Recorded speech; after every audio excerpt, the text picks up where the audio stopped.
ये कहानी है एक ऐसे राजा की जो उम्र से भले बूढ़े हो गए थे, पर उनकी शान, उनकी दया और उनका रुतबा आज भी पूरे राज्य में चर्चाओं में रहता था। सोने चांदी से भरा महल, नौकरों की लंबी कतार, पर दिल में एक ही कमी, प्यार की कमी, साथ की कमी। उनकी रानी जवानी में ही चल बसी थी और राजा अकेलेपन से घिरते चले गए। एक दिन महल में कदम रखती है वीरा। चाँद जैसा निखार, लंबे काले बाल, आंखों में चालाकी की चमक और चेहरे पर गजब का घमंड। जैसे ही वीरा ने महल की दहलीज पर कदम रखा, पूरा दरबार ठहर गया। उसकी सुंदरता में एक अनकही चमक थी, इतनी अद्भुत कि दासियां तक उसे देखकर चौंक पड़ी। उसने जैसे पूरे महल की हवा ही बदल दी हो, क्योंकि ऐसी रूपवती, ऐसी तेजस्विनी उस राज्य ने पहले कभी न देखी थी। वह देखने में अप्सरा लगती थी, पर उसके दिल में कुछ और ही चल रहा था। लालच। राजा को नहीं, राजा की दौलत को पाना था उसे। लेकिन इस मोहक मुस्कान के पीछे वीरा के मन में कुछ और ही चल रहा था।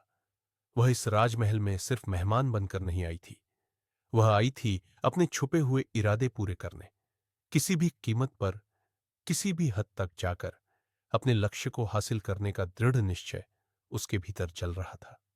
सुबह होते ही वीरा फिर राजा की तलाश में निकल पड़ी, और जैसे ही वह सामने आई, राजा बस उसे देखता ही रह गया। उसकी सुंदरता, उसका तेज, उसकी मुस्कान, राजा के मन में एक नया आकर्षण जन्म ले चुका था। अब वीरा सिर्फ एक अतिथि नहीं रही थी, वह राजा के हृदय में धीरे धीरे जगह बना चुकी थी। वीरा ने धीरे धीरे राजा के आगे पीछे घूमना शुरू कर दिया। उनकी बातों में नरमी, चाल में नसाकत और आंखों में वो चमक जो किसी को भी फंसा दे। राजा, जो सालों से अकेले थे, वीरा की ओर खींचते चले गए। एक शांत रात, राजा गहरी नींद में थे। वीरा धीरे से उनके कमरे में घुसी, उनके पास बैठकर उन्हें देखने लगी। अचानक राजा की आंख खुली और उन्होंने अपने पास वीरा को खड़ा देखा। उनके चेहरे पर मुस्कान ठिया गई। राजा ने प्रेम से उसका हाथ थाम लिया। वीरा ने शर्माने का नाटक किया और राजा पूरी तरह उसके जाल में फंसते चले गए। रात ढलती गई, पर दोनों के बीच की बातें खत्म ही न हुई। राजा वीरा की चतुराई और मीठे स्वभाव से पूरी तरह अनजान, उसकी बातों में ऐसा खोए कि समय का पता ही नहीं चला। उस रात राजा ने वीरा के साथ बिताए हर पल को किसी अनमोल खजाने की तरह संजो लिया। अगली ही रात वीरा ने राजा से कहा, महाराज, मैं आपकी सेवा में हूं, क्या आप मेरे लिए थोड़ा आराम कर पाएंगे? राजा तुरंत उसके पैरों के पास बैठ गए। वे उसकी हर इच्छा पूरी कर रहे थे और वीरा की आंखों में बस दौलत चमक रही थी। रात गहरी होती गई। राजा लेट गए और वीरा उनके पास बैठकर उन्हें बड़ी चालाक नजरों से देखती रही। उसकी निगाहें भटकी नहीं, सीधे महल की दौलत पर टिकी थी। वीरा ने राजा की थकान दूर करने का दिखावा किया, पर असल में वह राजा पर अपना जादू चला रही थी, ताकि वे पूरी तरह उसी के वश में आ जाए। कुछ ही दिनों में वे एक दूसरे के बेहद करीब दिखाई देने लगे। राजा को लगा उन्होंने फिर से जीवन साथी पा लिया है। लेकिन वीरा के मन में बस एक ही योजना थी, दौलत हासिल करो और निकल जाओ। एक दिन राजा ने विश्वास से भरे स्वर में कहा, वीरा, मैं तुम्हें कुछ खास दिखाना चाहता हूं। राजा उसे अपने रहस्यमय खजाने वाले कमरे में ले गए। हीरे जवाहरात, सोने के पात्र, नगीने, मुकुट, इतनी दौलत कि वीरा की सांसें अटक गई। वही पल था जब वीरा ने फैसला कर लिया, अब राजा सिर्फ एक सीढ़ी है। पर कहानी यहां पूरी नहीं होती, क्योंकि अब रंगमंच पर आने वाला था वीरा का भाई जरावर, एक ऐसा पुरुष जिसकी आंखों में बस दो चीजें थी, लालच और अंधेरा, दुष्ट, चालाक और स्वार्थी।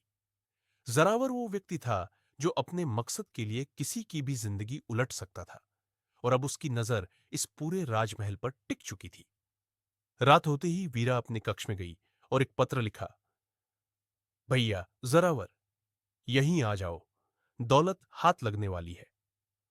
जरावर भी चतुर और लालची था। कुछ ही दिनों में जरावर महल पहुंच गया। राजा ने उसकी आवभगत में कोई कमी नहीं छोड़ी, पर उन्हें अंदाजा नहीं था कि दोनों भाई बहन कुछ और ही योजना बना रहे हैं। उस रात वीरा राजा के पास आई और मुस्कुराते हुए बोली, महाराज, थोड़ा विश्राम कर लीजिए। उसने राजा के भोजन में बेहोशी की दवाई मिला दी। राजा को चक्कर आने लगे और वे गिर पड़े।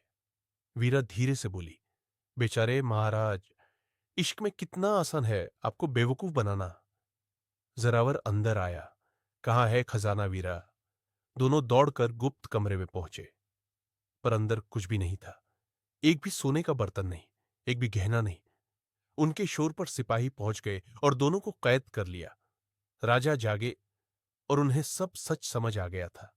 वे भारी कदमों से आगे बढ़े, वीरा की ओर देखा और बोले, मैंने तुम्हें अपना समझा था, पर तुमने लालच को चुना। अगर इंतजार करती तो ये सब तुम्हारा ही होता।